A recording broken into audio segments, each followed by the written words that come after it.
What's up, y'all? It's Tony with Famous Finds, and today we are in rainy Baltimore at Tulkoff Foods. We're going to do a quick tour behind the scenes and see how this place has stayed in business for almost 100 years. We got Phil right there, the man, the myth, the legend. He's going to give us a quick tour himself and give us a little bit of the backstory. Let's get inside.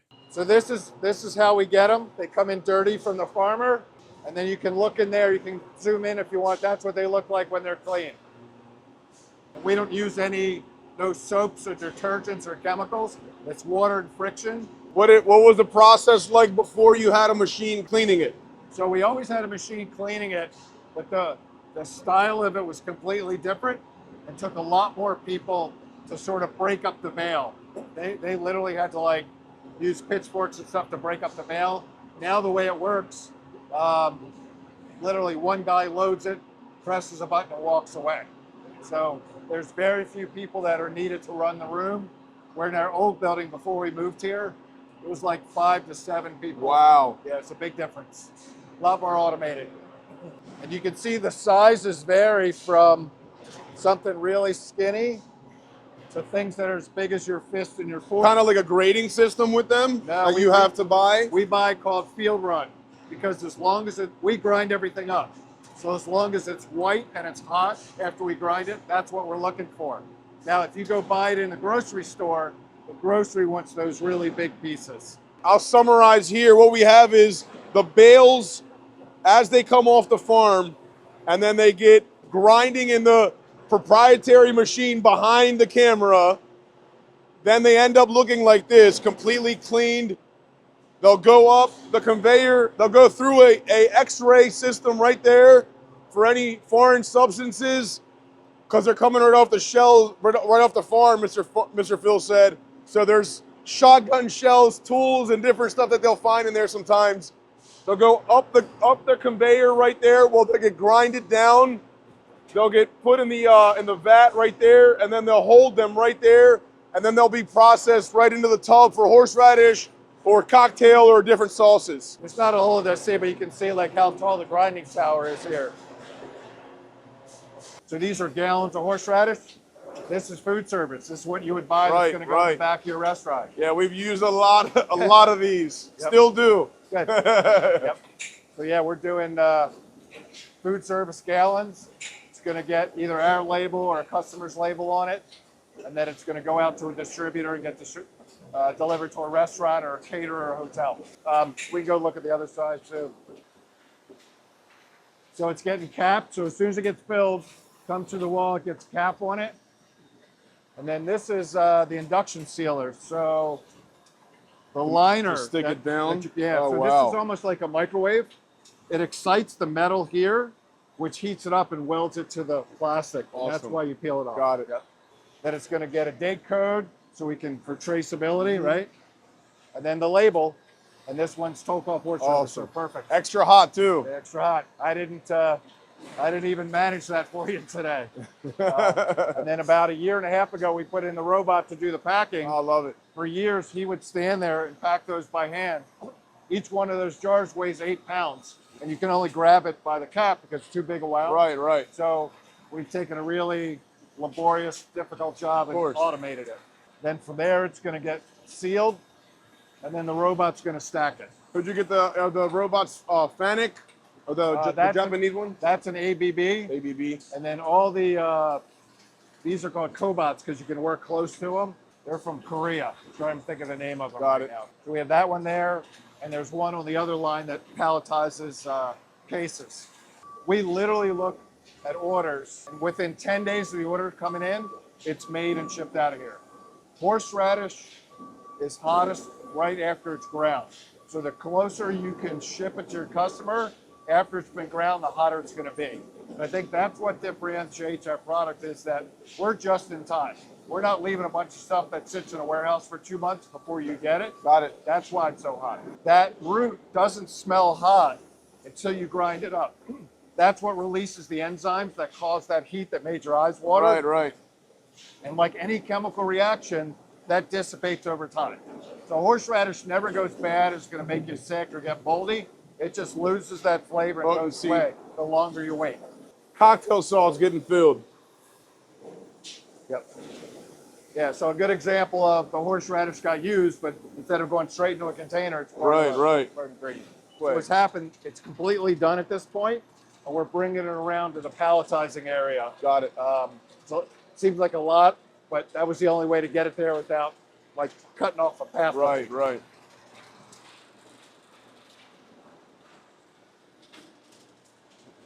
That's actually a cooling tunnel. See that big tunnel? Ah, okay. So if that was a hot fill product, we would rain down cold water and chill it off. Yep.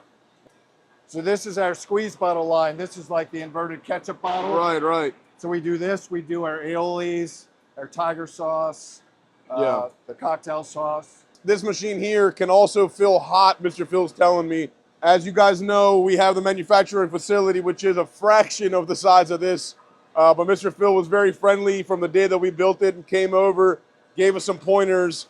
And this tunnel he's showing us can also do hot products that get cooled down with a water tunnel, basically. Yep. If it wasn't something like cocktail sauce where you fill it cold. Yep. So if this is coming out, it's going to be wet. This is actually a big blower here. Oh, wow. So this is kind of at the gross level.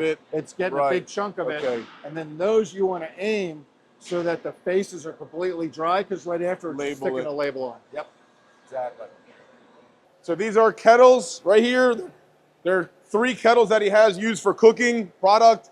These are ribbon blenders here. It has a mixer that goes horizontal instead of a vertical agitator.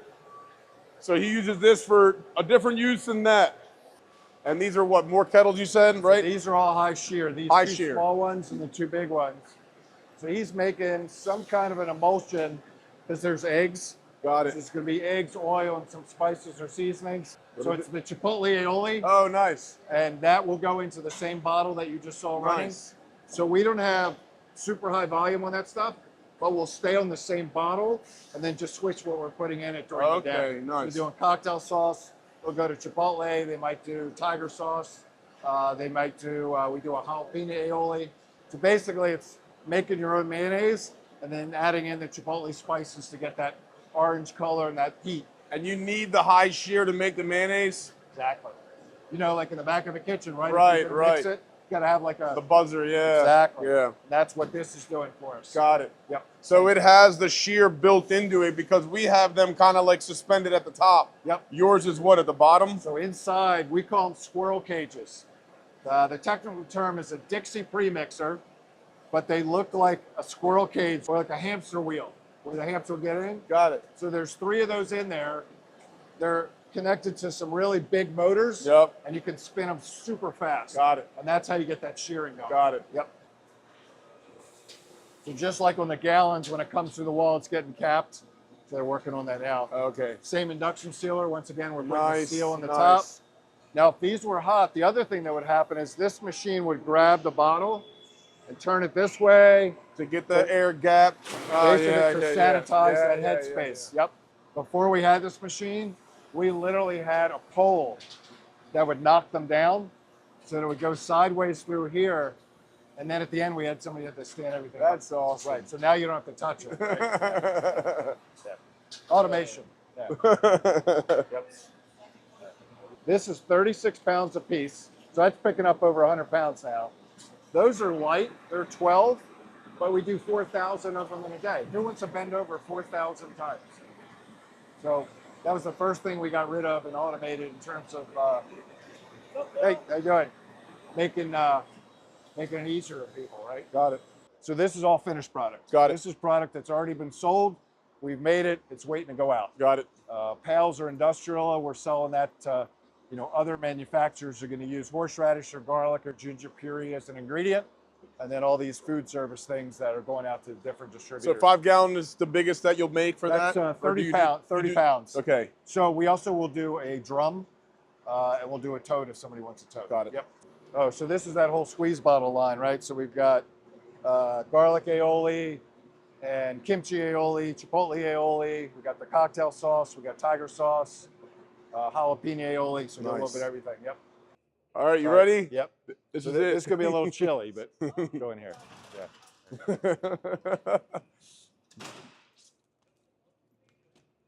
Yeah, there you go. So Other than the white pails, which are eggs, every one of these blue bales is 1,200 pounds of horseradish roots. Oh my And gosh. you can see it's 4 deep, 6 high. So when you look through on the other side, that's only the first of the 4. That also goes back 4 deep and 6 high. So we can keep about 2 million pounds of horseradish roots in here. Wow. Yep. Yep. So relatively full. The harvest is still coming in. Let's see, where are we? April. It'll go until about June. Where's most of it coming from, you said? All of it now comes from Collinsville, Illinois, which is a half hour east of St. Louis. Got it. We used to buy about 1 million pounds out of Canada, but unfortunately about 2 years ago, they sold off all the farms. So really the only large quantity in the United States is sold out of Collinsville. Wow. And there's only about 5 big farmers that are still growing. Very labor intensive crop. There's no seeds. You saw those little sort of spiders that came off. That you have to cut off and save to plant for next year. Wow. So a piece of the plant is put into the ground, so you can imagine how labor intensive that is. And how do they store it until the following season? Same, just like this. We'll Oh, put them in big wow. bags. 28 degrees Fahrenheit's the optimal temperature. Somebody came up with that way before me. Wow. If you go refrigerated temperature like 40, these roots are so hardy, even though they've been pulled out of the ground, the green tops will start to grow.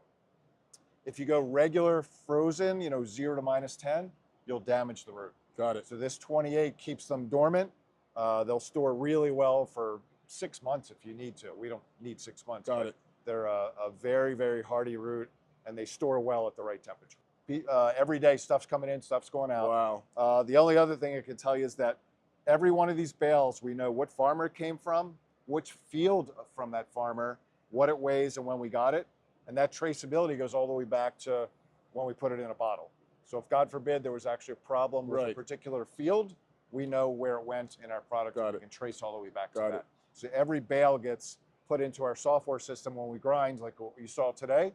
We'll know which farmer, which fields made those gallons that we saw happening on the line. And like I said, on the left-hand side, you're just seeing the front face. It goes back another 3 deep beyond that. So this is dry storage. First aisle is all packaging. So tubs, lids, glass bottles, plastic bottles, caps. This is all the different knockdown corrugated. Same thing here. And then some of the things we make that don't have to be refrigerated, which is the minority of what we do. And then the first aisle is mostly ingredients, right? Spices, seasonings, mustards, Worcestershire sauce, specialty oils, things like that. Yep. And then we have one other warehouse that we rent that's in this industrial park. This is 10,000 square feet. We have a 16,000 square foot warehouse that's for mostly packaging and dry materials. Nice. Yep. So give us the history, if you can, Mr. Phil, from the beginning. Yeah, so this is my grandparents, Harry and Lena. They emigrated from Russia through Ellis Island into New York and opened a bodega, right? And they were there for several years, and then I'm not sure why, but they moved from New York to Baltimore, did the same thing, opened a bodega.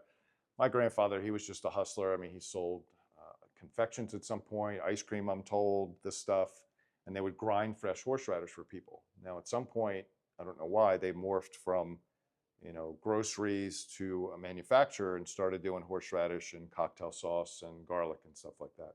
I was hoping for a candy factory or a car dealership, right? And this is where they moved. This is Lombard Street, 1020 East Lombard. It was directly across the street from Atman's, so he literally would be looking at Atman's where you were, right? They were here for about 30 years, and then from here they moved to what is now Brewers Hill. It was the old Schaefer Brewery. It had been empty and abandoned for a while. They moved there. We were there until 2008 when we built this place and moved here in 2008. Oh, wow. Yep. So all in all, probably about 98 years old. It was actually hard to get a firm date because it wasn't like way back then you didn't incorporate and it didn't stay like a horseradish factory till today. It really started like that, right? It was a grocery store. It was originally called, you can see some of the other names. It was Tulkoff Horseradish Products. It was the New York Fruit Company. I mean, they had a bunch of different names, but it was still contiguous, the same family businesses that went. So we found the oldest listing we could find, and it was literally in a phone book from Baltimore. And back then they would put your name and phone number. They also put your occupation. So we felt like, oh, right at that point, we knew the date of that. Let's hang our hat on that. Right. And that's where it came from. And that That photo is the old Conklin Street. That was what the Schaefer Brewery kind of looked like. We bought that, sold off different pieces of it over the years. And then eventually the Obrechts bought it and became Brewers Hill. Oh, because they had owned Natty Bow above us, and we had everything south. On the other side of O'Donnell to Boston, we owned all that. got it. Yep, yep. So they did a great job over there. I'm glad that they redeveloped it, and it's amazing because when we moved in when they moved into their like 79 or 80, everything was closed, right? All those buildings that have been redeveloped now, that was all empty warehouses, empty factories. You know, the American Can building wasn't what it is. Right. All those lofts on the water were empty and stuff. So Wow. quite the Was the that thing. the logo at one point? That was Tiger Sauce. Yep, yep. So Tiger Sauce. This was, you know, like the squeeze bottle. We had that was mustard, but Tiger Sauce was a big, decent sized retail item for us for a long time. Really? We're not really a retail company. We're primarily food service, about half, and the other half is co-pack. We're making other people's products for them. Got it. Mostly retail products. And I've seen I remember asking Bobby from Chaps about Tiger Sauce years ago, and he told me that there's a hot sauce that sent him out like a cease and desist, like a Tiger hot sauce or something. Have you heard about this? Yeah. So there's I had to clean out all the files after 20 years and stuff. So it's a hot sauce. It's a red, like a liquid sauce called Tiger Sauce. There was a fight, I forget what the years were. It was a long time ago of like, you know, I own the copyright, you own the copyright. Anyway, what it settled on was we can both use it in the food business because we're not going to get confused with each other's white. Ours is a white, creamy kind of mayonnaise sauce. Yours is a red hot sauce, and we sort of coexisted. Now, since that time, we don't really even have Tiger Sauce in retail at all. But I did find the files with the legal letters going back and forth, and it was. And you were a part of that. No, this was way before you. me, way before me. Wow. Yeah, this was my uncle. I could get the dates, I can't remember, but it was way before me. But we used to get. My dad would tell me we would get letters from like, what do you call it, Tony the Tiger from the cereal to say you're using it. And from Esso, I don't know if you're old enough, or Exxon or Esso used to have a tiger. Put a tiger in your of course, the Tiger Mart. And they would also send us stuff, and it's like, you got to be kidding me, it's a tiger's a tiger, and you're in oil and gas, and we're in food, and so it was kind of funny. There was a lot of that going back and forth in the day. Yeah. Oh gosh. So, yeah, a lot of neat history. Yeah, absolutely. Yeah. All right, that's a wrap. We got a tour from the man, the myth, the legend himself, Mr. Phil. It's amazing to be able to get behind the scenes, obviously, and see some of this stuff. Tulkoff is like Old Bay and burger cookies in Maryland and Baltimore. They've been in business for a very, very long time, and you can see why. Mr. Phil is the man, very attention to detail, and beautiful, organized facility. Thanks for tuning in.